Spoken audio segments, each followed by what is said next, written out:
World Bank has approved $50 million in support of emergency drought response and recovery for Somalia.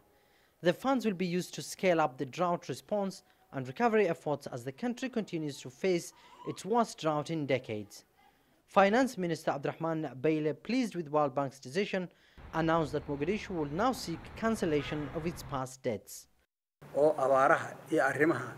It's a success for Somalia that the World Bank is willing to assist us at such a critical time. The government has created confidence in donor communities, and that's why we are trying to ask global financial institutions to cancel all our previous debts. Somalia's outstanding debt is $5.3 billion, and a set of conditions have been put in place for the debts to be forgiven.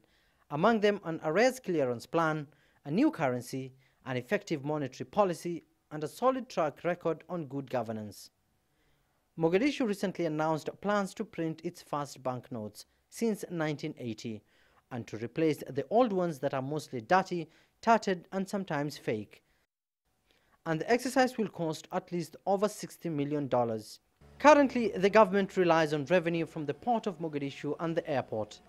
Billow says the revenue has tripled since the new government took over in February, from $100,000 to slightly above $300,000 a day.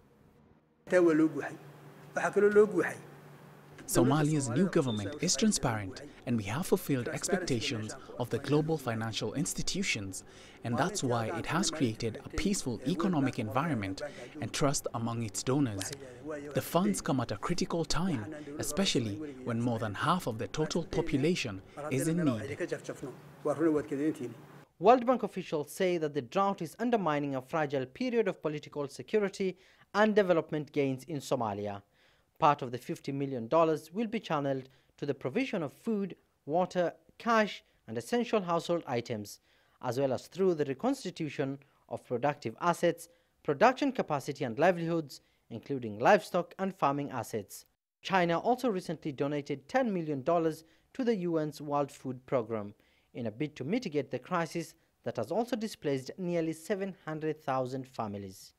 Authorities here say that they've prioritized the ongoing drought in the country by creating a Ministry of Humanitarian Affairs and Disaster Management, specifically to coordinate the humanitarian activities on the ground. And experts say that such grants by global financial bodies will help Mogadishu revive its economy that's facing increased threats of terrorism and recurrent natural calamities.